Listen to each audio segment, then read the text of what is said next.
Losing an infant at birth is one of the most difficult experiences that a person or a couple can have. Hi, I'm Charles McNeely with DevDoc Theater, and we are honored, humbled, and so grateful that Amber and Julian, a couple from South Louisiana, have asked to share their story that will hopefully bring understanding to the misunderstood, as well as help those who are experiencing this loss to know that they are not alone. I began the interview with Amber and Julian by asking them, what would you like to share to help people understand? In the year of 2022, we had found out that we were pregnant and everything was happy. We planned it, and then 7 months along, I started noticing inactivity in my belly, and I just so happened to have a prenatal visit within the week, and went to the visit and they couldn't find a heartbeat. So we immediately went to the hospital to find out if it was just malfunction of equipment or maybe something is happening.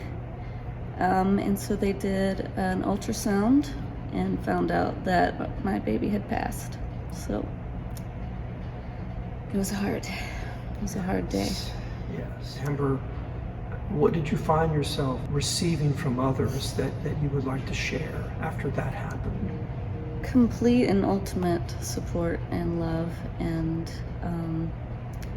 even coming from the doctors, because I was gonna do this all naturally. It was gonna be a home birth. I had a midwife, and I didn't want to even step foot in the hospital. But because I did have a new appreciation for doctors and nurses and the ultimate care that I got for that situation. Ultimately, we didn't really receive a lot of judgment for that.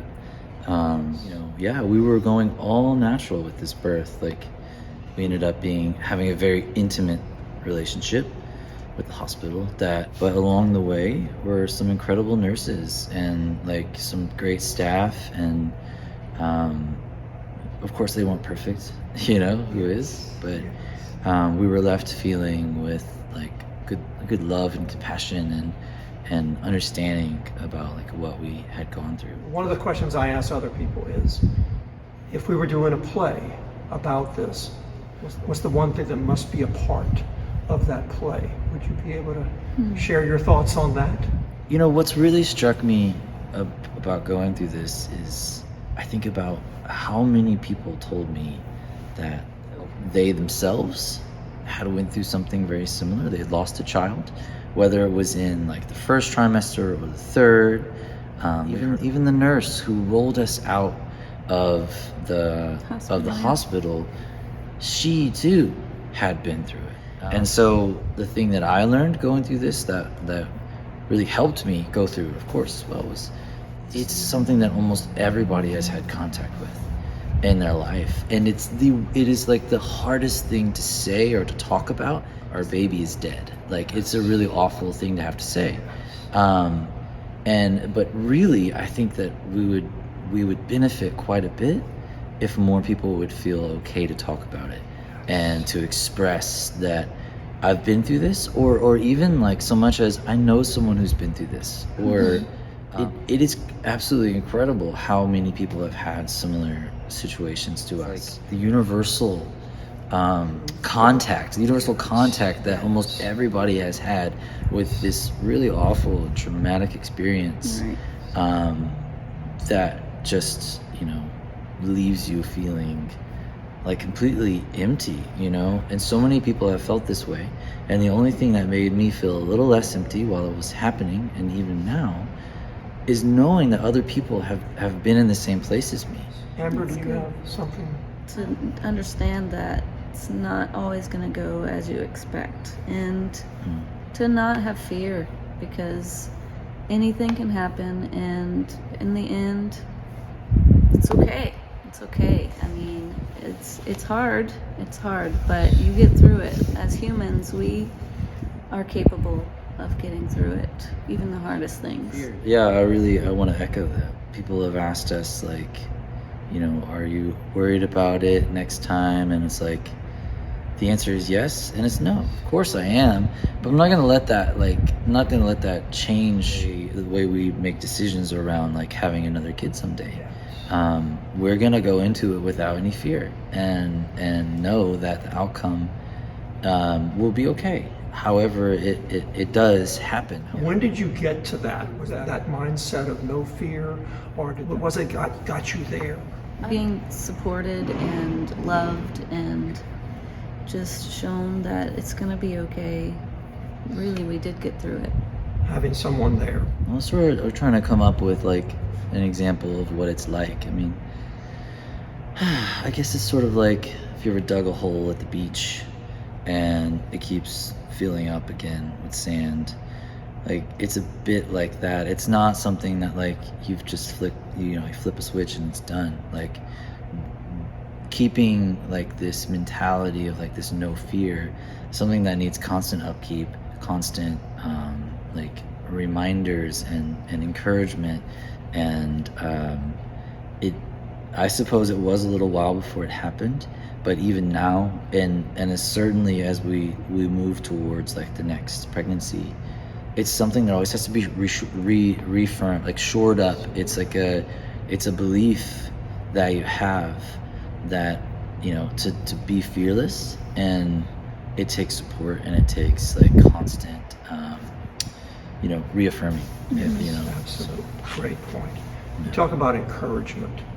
Where did that encouragement come from? Was it between you two, or was it others that were also giving you that encouragement? At first it was just us. It was really the both of us. Like, I remember when I first arrived to the hospital, like I immediately like took off my shoes and I crawled into the bed with her. It may or may not have been a rule that I couldn't be in the bed with her, but it was like, challenge me on it. I feel for nurses, they've got to give care to all sorts of different types of people, and I think they struggle to really know what that care is, and a lot of them want to, but they just don't know what it is and they don't know how to ask. And so we walked up into that hospital as just being like, this is our hospital now. Like, we get out of it what we need. And really, we got a lot of there was actually pretty good energy that we got back from that. Sort of like owning our process. I prioritized Amber and what she was going through and whatever I could do to make her comfortable, and making health decisions and all this. Amber, do you have anything as far as encouragement? Encouragement? Yeah, I would say that the nurses were encouraging. Nice. Like, right away, they were like, this is not it. Like, you have a future and you have children in the future. Wonderful. So that was really good to hear. That's excellent. And I think that the bubble of encouragement kind of swole. Like, it started with just me and her, and then it was like nurses, immediate staff, midwife, and then it was, even later on, it was started to become family, friends, and then church and community, and then eventually it got to where it's like, my friends from California and friends from Costa Rica, and like, just we're just very blessed to have that bubble of encouragement around us. And it was a while until we got all of it. And so it's like now where we are, like 7 months postpartum, that bubble has definitely shrunk a little bit. Sure. And but that's just kind of how the way these things go, and then you start to get the encouragement from your own self again. So now, what for you was the most challenging part of this story, of this process? Acceptance. Okay. And how do you feel now? Definitely still working on it. It comes and goes. It's like waves of like doubt and fear, and also positivity, and so it's okay to see a baby and feel sad and even sometimes a little angry, and like, you know, asking like a little bit of like why, like it's okay, like these things that we go through them, we don't try to like dwell on them, let them flow through you, and then the next baby you see, you're like, oh, what a cute little baby. For a while, we just had to kind of stay away from babies for a bit, which is the most, you know, it sucks because you want to like be like, oh, I'm good, I can do it. But no, it's too much too soon sometimes. And like even now, it's like 7 months later, with lots of healing, just lots of encouragement from our friends, and you know, even still, it's challenging for us. And I think that's an important thing for people to know as well. Don't like hate yourself for feeling a little bit like slighted. And now dwelling on that and living with that for the rest of your life, that's not going to do you any good. But moving through that emotion rather than completely trying to skirt around it. I suppose some people don't go through this, but I know it's what we went through. Right. And so And it's just part of our journey. And just, what I'm getting from you is that you need to allow yourself to feel, and whatever you feel is legitimate, and just working your way through it. And it's not a very pleasant thing to discuss about like how I don't want to see your baby right now. It just won't be forever. Yes. But right now, I just don't want to be around them. And acknowledging that fact helps you move past it, you know, I think. And I don't know how that was for you, or if you felt the same. I still do. What? Still feel like it's hard to be around babies. Yeah. I just feel so much between you two. I'm seeing some beautiful things. There's great power here, great strength. And so that's what I'm getting. So I want to let you know that. We definitely like are inseparable now. Like our bond was just so much stronger afterwards, and like really just a new love for each other because of it. So As with any thing that you go through in life, there are lessons. What would you say is the biggest thing you've learned from this experience? I would say one lesson that I would give to others as well is that it is okay to be sad years later. It's okay to like feel those emotions all over again. It doesn't have to be like a date where you stop being sad. Like, you're gonna get sad for a long time, and it's okay. It's okay. Just feel it and just understand that it's part of your healing.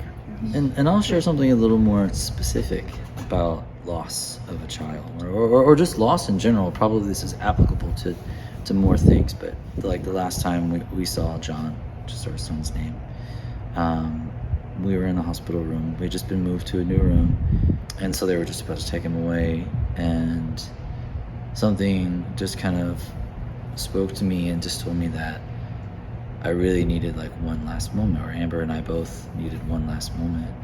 And so I picked him up and brought him over to Amber. I hadn't really cried as much until that moment.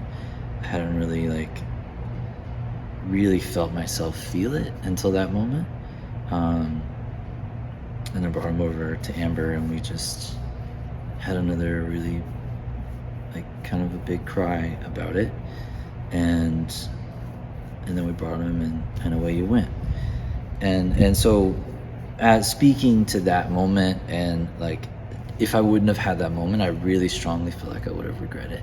So advice I want to give, that was given to me by my sister actually. She was like, listen, I know it feels really weird, but look at his fingers, look at his toes, like look at him, like touch him, you know, like you're going to wish that you did. And we have all these weird things about death in our culture, and like, ooh, I don't want to touch it. I think overcoming that helps you move through this trauma so much easier. And you know, very like specific advice is like, look at the fingers, look at the toes, take it in, absorb it, because later on you're really gonna be like glad that you did that. and so, and I know that this is not advice for every miscarriage. There's miscarriages, there's stillbirths, there's a whole myriad of loss that can happen. But taking this and applying it like to the same thing we were talking about before, it's all about feeling it, letting it move through you. Like, not don't say no to feeling an emotion, let it happen. And for me, a big part of that was picking him up and having one last like moment with him before he was gone.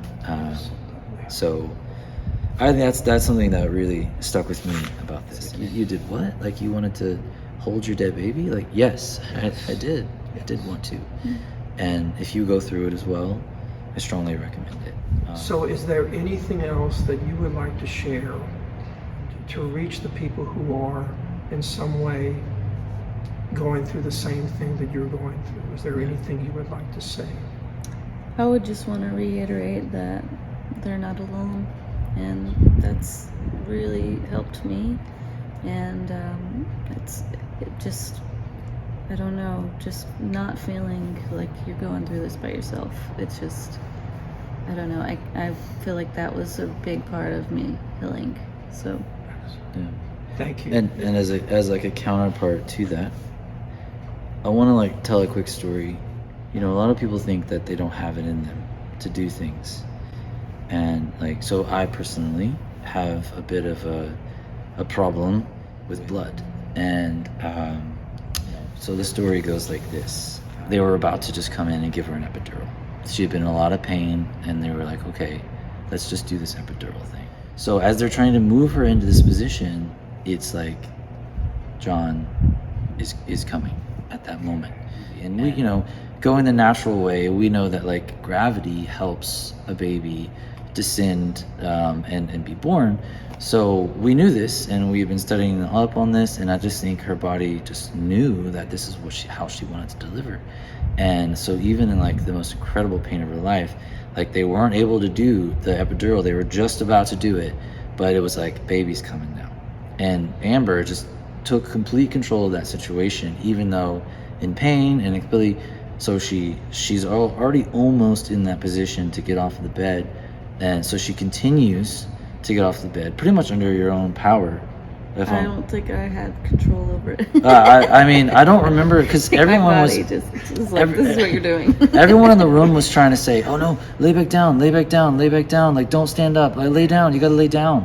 And like every nurse in the room was doing that, and like, so for a moment, so she's trying to get up off the bed, and then nurses are trying to tell her to sit back down. And like, I stepped in, there was blood. I knew there was going to be blood. I stepped forward, and I was like, back off. And she stood up and put her arm around my shoulder, and I held her up. She and I were in our own world, in our own bubble, like, and so I'm looking around, and the nurse is standing there right there by me, and I'm like, are you ready to like catch this baby? And she was like, yeah, okay, I'm ready. And so, okay, then now she's a part of our bubble, but everyone else completely out of it. Then Amber delivered, and she caught her, so she delivered standing up, and the nurse caught the baby, and then Amber sat back down. And there's blood, there's all this stuff. Like, I should, by all of rights, been completely passed out on the floor. But there was something in me, some strength that came from a place that I don't know if I could ever really draw on it if I was trying to, but it was there. And it was the strength that let me stand by her side while she held on to me and delivered our child. And it was also the strength to say no to everyone who was trying to get her to lay back down on her back, and say, no, this is how she wants to deliver, this is how we're going to deliver. And I wish I could tell you that like I remained standing strong, like Superman pose, hands on my hip, like the wind whipping in my hair. But that's not what happened. My strength only lasted for so long. I remember, Amber remembers this too. Like, the strength was gone, and I didn't pass out, but I was like, okay, I'm gonna go sit down. So I went and I sat down. He was yellow. And I was definitely different colors, but throughout the entire thing, I didn't pass out. And I guess my point is this: like, anyone who's feeling like they don't have like the power or the strength on their own. Just understand that what you're actually capable of, you may not be very aware of. And I know I was capable of a lot more than I was actually aware of. Mm-hmm. All I had to do was be available to receive it. And it was there, that strength to remain standing when normally, like, I would have definitely have fallen. And you know, it's a beautiful story, and I know it was a tragic ending, or rather it's tragic that our son is not with us now. Mm-hmm. But the way he was delivered is just next level, like crazy good story. And I still hold on to that story as being incredible. And I do feel like I'm a stronger person. I could say that. I feel like I've learned more about myself and how I am stronger than I thought. So, Yes. You know, that's the thing that sticks with me. It's like challenges. Either they make you stronger or they break you. And it's up to you to decide, is this something that's going to make me stronger, or is it something that's just going to make me bitter? We've become so much more of who we are than who we were before this happened. yeah. We found out a whole lot about ourselves and about who we were as a couple through it. And it's a silver lining, you know. Thank you, Amber and Julian, for your strength and your willingness to share your story. We deeply appreciate it. Thank you, everyone, for watching. We hope that DevDoc Theater becomes a library where you can tell your stories if you like, or check out the stories of others, where it can be your garden, where you can plant your truth or reap from the truth of others, your classroom, where you can teach your lessons of life or learn from the lessons of others, or a health unit where you can give hope by telling your story, or also receive hope from the stories of others. Please contact us at our email address, devdoctheater@gmail.com, if you have any questions or if you feel like contributing. Or check out our website at devdoctheater.org if you want to learn more about us. There's a lot there on that website. So, again, Amber and Julia, it was an honor to help you tell your story. We deeply appreciate it. And for those of you watching, please check us out. We hope to do this with some other stories soon, maybe even your own. But until next time, take care.